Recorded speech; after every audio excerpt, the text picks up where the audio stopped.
Hi, I'm Chris. And Kathy. And today we're going to do a batch of fish jerky. We do beef, venison, turkey, and fish. We're out here in the desert in Arizona. But these fish fillets we got in Wisconsin before we left, and these are some nice crappie and bluegill fillets. There's some perch in here. That's what we usually use. We've never done any fish jerky with anything else. We've always just used the little panfish that we get. With our Nusco dehydrator we got a few years back, in the box there was a package of jerky mix, and it actually took me about 5 months before I even decided to use it. And once I did, it was like, wow, that is fantastic. So if you go to Nusco's food dehydrator website, up on the top in the center of the page they have jerky spices, and this here is the original jerky spice. I have not tried their other ones. They have 12 total. They're all the same price. I get a box of 25, and it's 25 of the jerky cure and 25 of the seasoning come in the box, and it's $19.95 plus the shipping. So, you know, for a buck of a batch is all I got in it, plus my fish. But what I do is I take the cure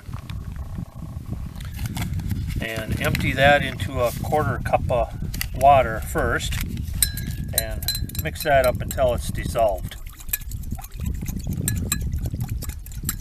Now, if you had, you know, a couple of pounds of fish or a couple of pounds of jerky or venison, then you'd want to use double the amount here. Now that that's dissolved, I'll just put in the seasoning, stir that up, and it says to marinate 12 to 24 hours. I'll do this tomorrow. I'll actually put it in the dehydrator tomorrow, maybe about noon. So it'll be about 20 hours. Just pour it in on the fish. Close it up. And then I just I sit here and I mix it up with my pan back and forth until I think it's got coated really well. And then I'll stick it in the refrigerator. And then every couple hours I go back in the refrigerator and just stir it up a little bit. So that's the first process. So I will see you tomorrow when I'm ready to put it in the dehydrator. Alright, so it's been about 20 hours that the fish have been sitting in the seasoning.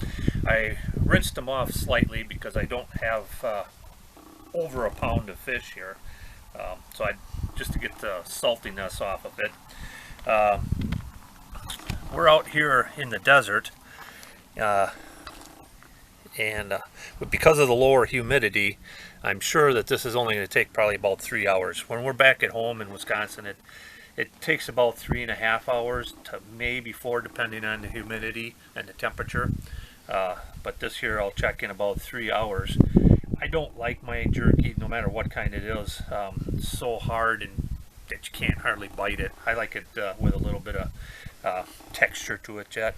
So I'll being that we're out in the desert living off grid, I got to get the generator started, and this will go for about 3 hours, and I'll check on it, and that's when I'll get back to you. So it's been 3.5 hours, and these things are done, at least to my liking. They're obviously going to be a little more crisper on the thinner parts, but on the back you can see it's still nice, and I like the texture that way. I don't like it so hard that you can't bite it. So at 2 hours in, I came out and checked them, and I just flipped them on the trays. Thanks. And thought, well, maybe another hour. Checked them at 3 hours in. Nah, a little bit more. Been 3.5 hours. they're done. I'll let them cool down now, and I'll just throw them in a Ziploc bag and store them in the refrigerator.